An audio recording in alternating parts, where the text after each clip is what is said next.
Yes, good evening. So I'm Rémi and I'm here working at InstaDeep.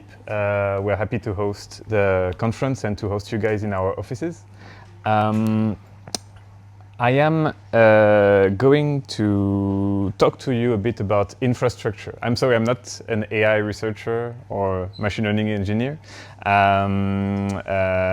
My team and I, we work on all the rest, which is bringing the machines, bringing the infrastructure, installing everything that's needed by the machine learning team on the cloud or on our hardware.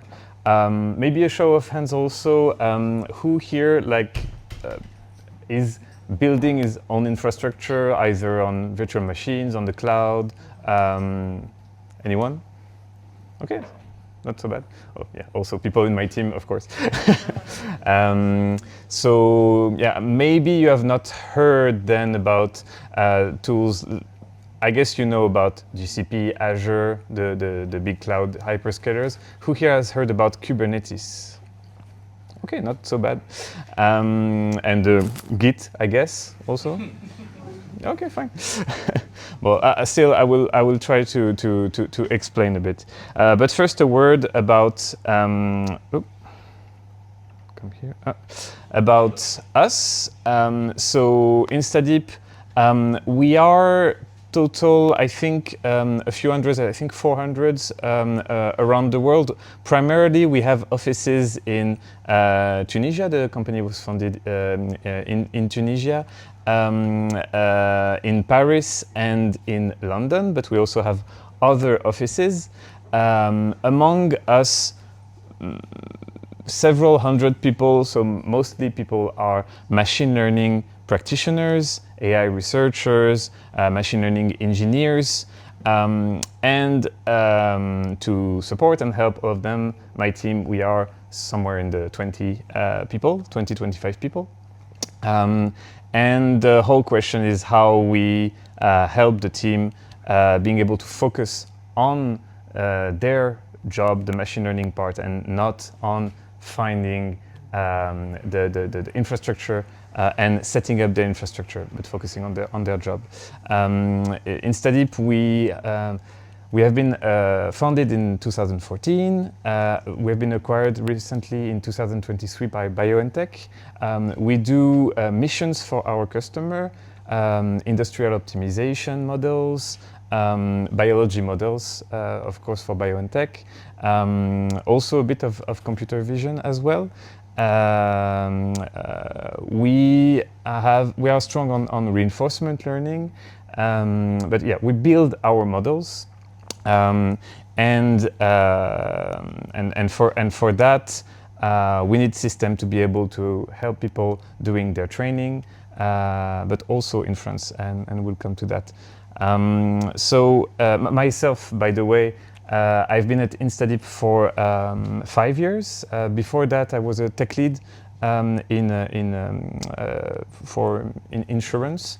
I've also done some research, but it was a lifetime away 10 years ago. And that's it. But today, let's talk more about DevOps, and yeah, my team is called the MLOps team in InstaDeep. So initially, that was even before my own time. InstaDeep, there were, as I said, a lot of researchers. By the way, we also have open source models. We have, for example, the nucleotide transformers, which is an agriculture model. And by the way, you can find our models, open source models, on InstaDeep AI on GitHub. And let's say initially we had, like, of course, in machine learning, you have to have dedicated specific hardware, GPUs. We have like other examples in the cloud, like TPUs. In that case, we had acquired one NVIDIA DGX, like something like, I guess, 10 years ago.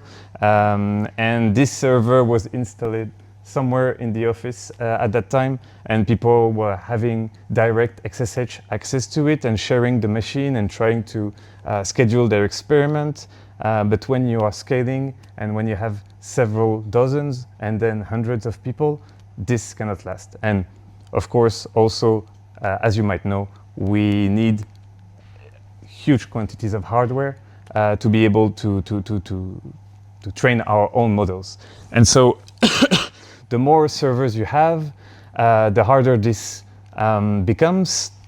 And it's hard also for the people who are going to maintain this infrastructure to be able to manage access and having users not stepping up on each other's toes. Since that time, we actually have acquired more on-premise hardware that we own. Actually, it's not my team who maintains the hardware. It's a sister team that we have who is doing the bare metal part, but they were hard at work. So the bare metal team of InstaDeep, they have created what we call Kyber. It's a cluster that we have and that is hosted in Paris, where we have NVIDIA GPUs, we have a lot of CPUs. I think, so the cluster in total is almost an exaflop, half an exaflop of computing power. And of course, you cannot have direct SSH access to all the servers that are in this rack for hundreds of people. One by one, you give them access. So we had to find a better way to share this kind of access. A few more pictures of our cluster, and here from afar in the data center in Paris. And so Kubernetes is an open source project where it was first written by Google, where you can share compute servers to your users. This is typically what DevOps teams handle when in a professional setup, where basically for us, what's good about it is that users can declare containers. I don't know if you know Docker as well, maybe show of hands of Docker. So instead of having direct SSH on a machine, let's say it's a Linux and you have to install Python, you have to install all your libraries. Basically, containers allow us to ask you guys to write exactly the specification, all these installations that you have to do in a neat Docker file, which we can build reliably and repeatably. And then Kubernetes on top of this allows us to deploy those containers that contain all the libraries that we need on all the hardware that we have. It could be the Kyber cluster that I've shown you. It could be for GPUs, it could be for CPUs, it could be in GCP. It could be on Azure, anywhere. This is quite complex to maintain. My team is maintaining it. It could be hard for one person to be able to start operating on all of those. And we actually even use elaborate patterns on top of Kubernetes, like the operator pattern, where instead of just deploying a container, we can actually have some specific containers talking to each other in specific ways. For example, TensorFlow, PyTorch, JAX, Ray, they all provide Kubernetes operators. Actually, at some stage, we had to write it for them, but now we can find some open source that are working, where basically if you want to parallelize heavily, let's say you want to run a training job that executes on CPU, but you have to execute it on thousands of CPUs. Typically, you're not going to find one machine that has the thousands of CPUs, so you typically have to distribute over, let's say, hundreds of 10 CPU machines. So the operator pattern allows to do this for in the systems that are working for those kind of open source libraries. Ray typically is used heavily by the team. For example, with Ray, I don't know anyone who used Ray here for doing the training. Okay, so with Ray you have systems where Ray is going to make sure. Initially, Ray was kind of overset over Python, because Python is notoriously bad at parallelizing things. And so Ray, you can have like even your own machine where you install Ray here and there on several machines. And then you have some primitives inside of Ray where you can explain for your job, execute this on the Ray cluster I just created kind of manually by installing Ray everywhere. And Ray will then send the jobs to the machine with GPUs, to the machine with CPUs.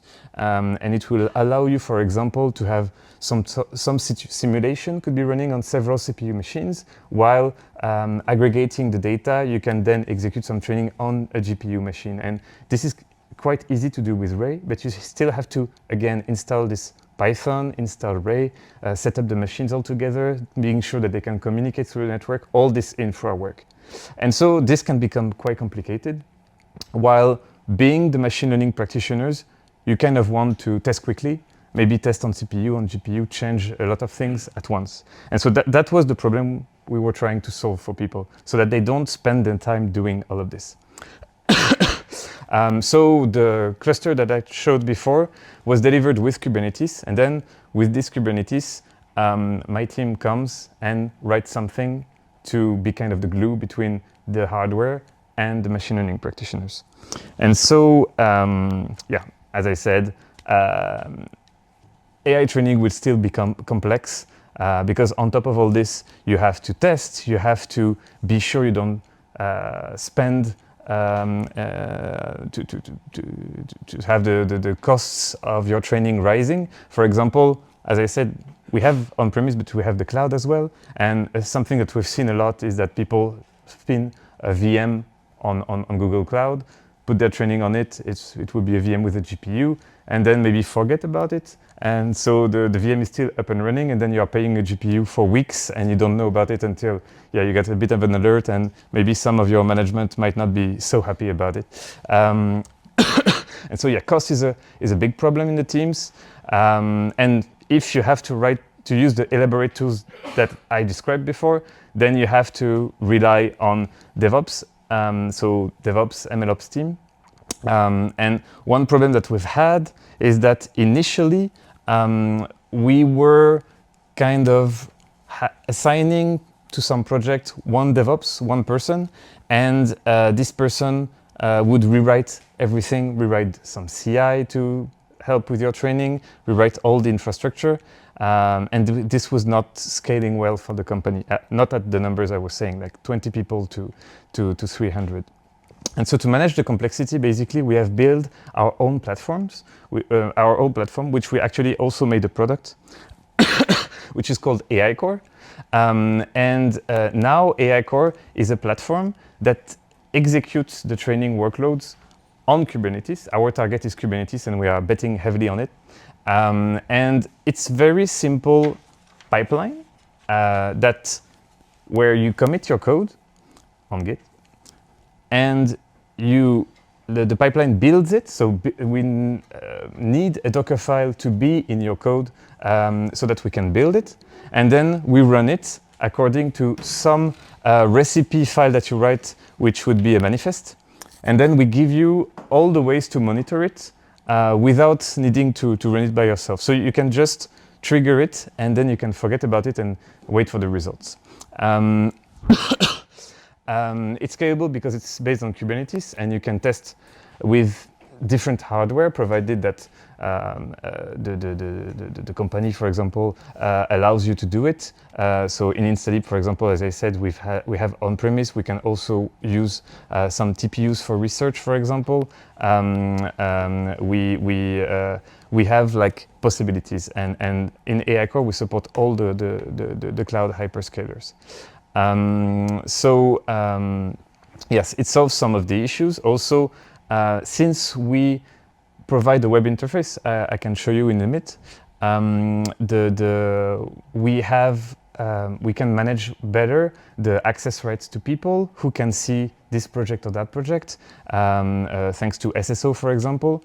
Beyond that, some of the we are working for pharma, we are working for regulated companies and businesses, and we have to apply some security frameworks. You might have heard of ISO 27001, or in the US you have HIPAA and things like that. So this kind of way of doing, to have platforms, helps to productize, but also be ready for those kind of security frameworks.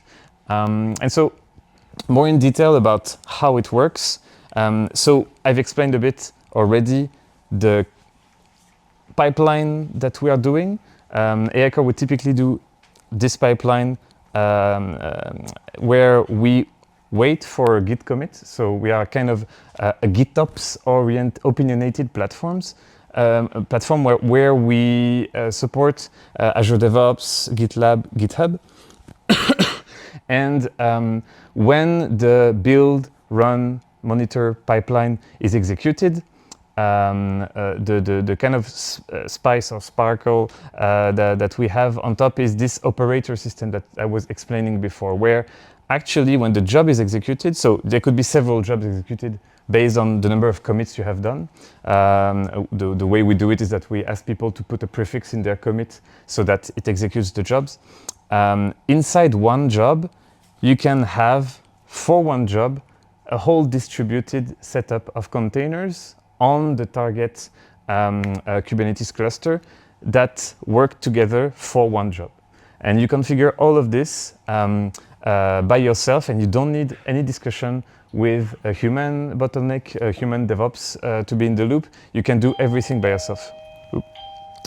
And so yeah, the platform then has a website where you can see your project, so all the Git repos that you have. You can see the different clusters that you have. We call them engines. We actually not only support Kubernetes, but mainly it's Kubernetes. Then you can see what is the GPU consumption, CPU consumption. If you are doing out of memory, you have all the tools to be able to see how your training is doing. Actually, we even added at a request of some of our researchers, a way to execute inside the pod, so that because you're losing this kind of SSH experience where you can directly go and debug inside your own machine, we actually can open a debug mode inside the actual pod on the Kubernetes so that you can debug with the exact GPU you are working on, for example. And so this has been really useful for the users.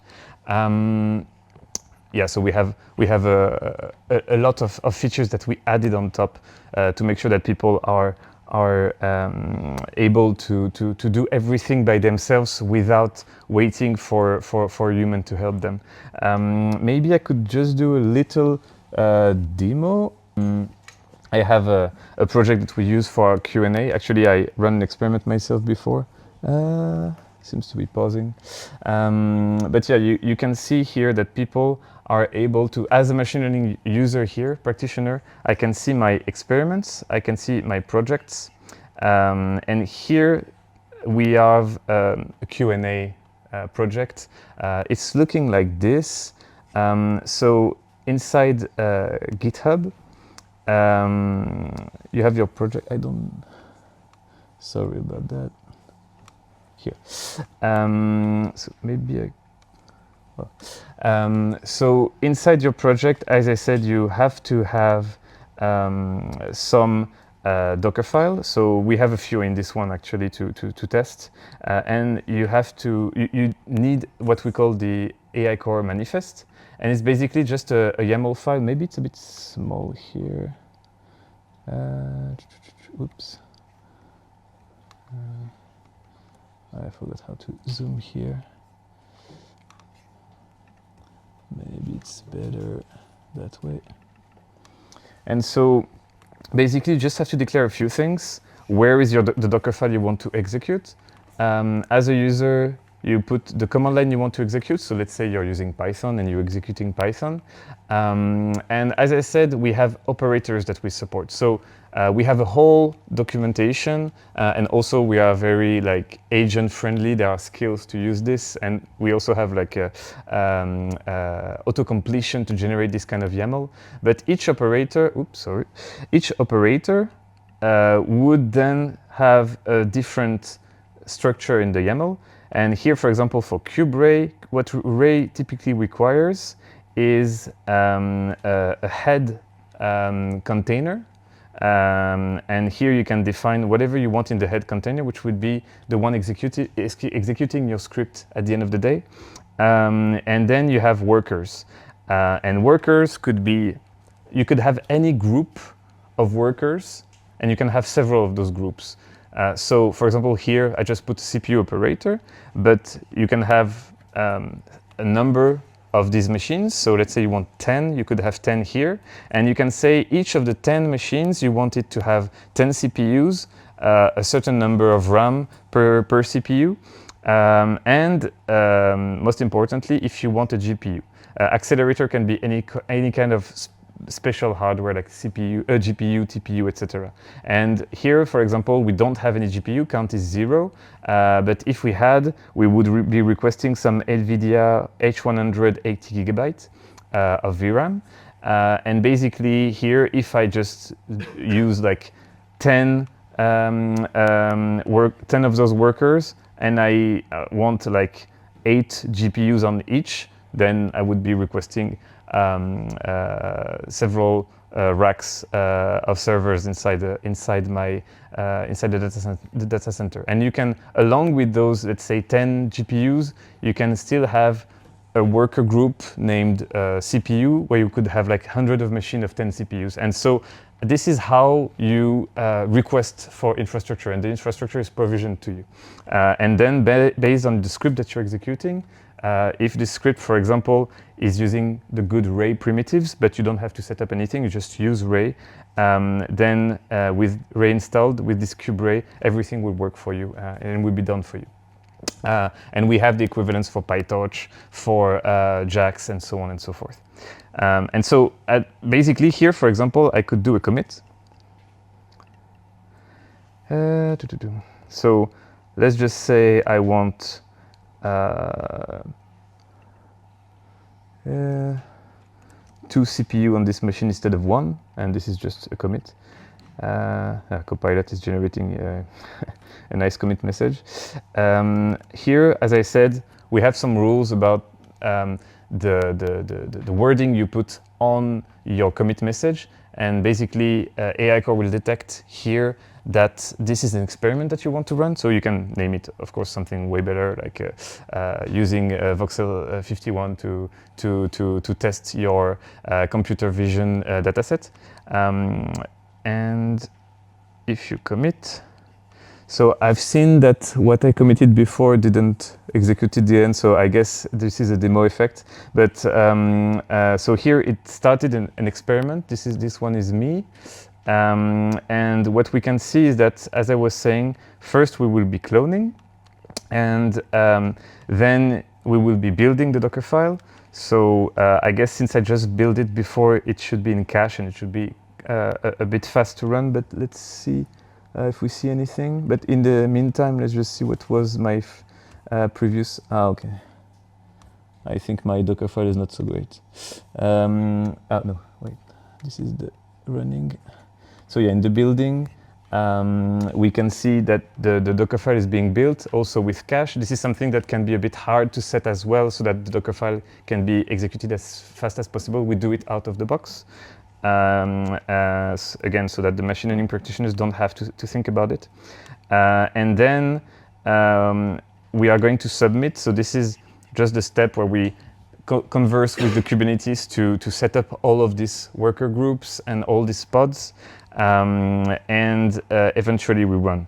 And so here I think it just failed because of Ray, so demo effect, sorry about that. But at least now that this runner is pending, we can see what's happening here. So as I said, there is one head that is being created, and you can see what's happening here. Oh, interesting. And for the worker node, it's waiting for the head to be ready, and apparently the head is not ready for some reason, which seems to be a network. But then you can see all that's happening here. Normally, if you have something that is running, you would see the graph of execution, and you would see if your CPU is being used or if your RAM is being used. Typically, if you have like the RAM that is spiking and everything fails, typically is that you are using, you have a leak, out of memory leak, and you would need to check your RAM before executing again. And as I said, we have the terminal where we can actually go into one pod and we can actually execute in there. But since the pod is not starting right now, I cannot really do the demo.